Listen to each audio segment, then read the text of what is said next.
Hello दोस्तों, UPSC allrounder में आपका स्वागत है। आज बात कर लेते हैं अर्थशास्त्र के आधुनिक जनक की। तो अर्थशास्त्र के आधुनिक जनक जो हैं वो एडम स्मिथ थे। तो उनको क्यों आधुनिक अर्थशास्त्र का जनक कहा जाता है, तो आइए समझते हैं इस बात को। तो एडम स्मिथ जो थे वो आधुनिक अर्थशास्त्र के जनक कहे जाते हैं। वे स्कॉटलैंड के एक प्रसिद्ध दार्शनिक और अर्थशास्त्री थे जिनका जन्म सन 1723 में हुआ था और वे 18वीं सदी तक जीवित रहे। उन्होंने अर्थशास्त्र के क्षेत्र में कई महत्वपूर्ण विचार प्रस्तुत किए जो आज भी अर्थशास्त्र के लिए नींव माने जाते हैं। एडम स्मिथ की एक सबसे प्रसिद्ध पुस्तक का नाम था the wealth of the nation. ये जो किताब थी वो सन 1746 में प्रकाशित हुई थी। यह किताब 1776 में, मतलब 1776 में प्रकाशित हुई थी। और यह किताब दुनिया की अर्थशास्त्र की दुनिया में एक क्रांति मानी जाती है, क्योंकि इसमें पहली बार व्यवस्थित रूप से यह बताया गया था कि किसी देश की आर्थिक प्रगति कैसे होती है। इस पुस्तक में स्मिथ ने कई अहम विचार रखे, जैसे स्वहित, सेल्फ इंटरेस्ट।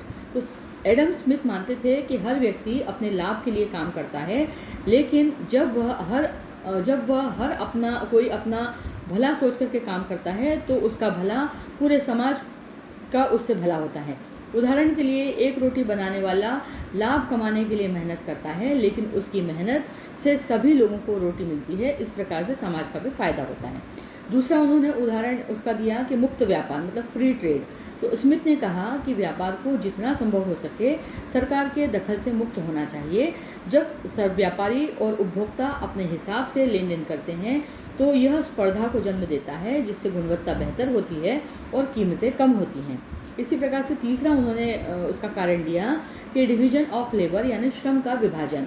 उन्होंने बताया कि अगर किसी काम को छोटे छोटे हिस्सों में बांट करके किया जाए तो हर व्यक्ति एक विशेष काम करे तो उत्पादन बहुत तेज़ी से और बेहतर तरीके से हो सकता है।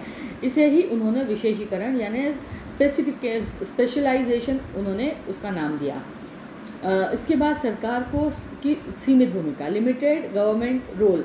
तो एडम स्मिथ का यह विचार था कि सरकार को केवल कुछ मुख्य कार्य करने चाहिए, जैसे कि न्याय व्यवस्था बनाए रखना, देश की सुरक्षा करना, आधारभूत ढांचों जैसे सड़क, पुल इत्यादि का निर्माण करवाना। बाकी अर्थव्यवस्था को बाजार के नियमों पर छोड़ देना चाहिए। एडम स्मिथ के ये भी विचार थे, आज की दुनिया भर में पढ़ाए जाते हैं और आर्थिक नीतियों की आधारशिला भी माने जाते हैं।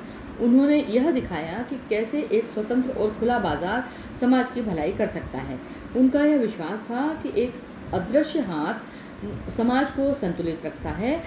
एक बहुत प्रसिद्ध अवधारणा बन गई, जिसका मतलब ये था कि बिना किसी बाहरी नियंत्रण के लोग अपने अपने कार्यों को करते हुए अर्थव्यवस्था को संतुलित बना सकते हैं। तो निष्कर्ष ये निकला इस बात से कि एडम स्मिथ न केवल अपने समय के महान विचारक थे, बल्कि आज भी उनके विचारों को उतना ही प्रासंगिक माना जाता है। इसलिए उन्हें सही रूप से आधुनिक अर्थशास्त्र का जनक भी कहा जाता है। उम्मीद है आपको मेरा ये सेशन अच्छा लगा होगा। अगर आपको ये पसंद आया है तो प्लीज़ मेरे इस चैनल को लाइक कीजिए, शेयर कीजिए और सब्सक्राइब कीजिए। Thank you.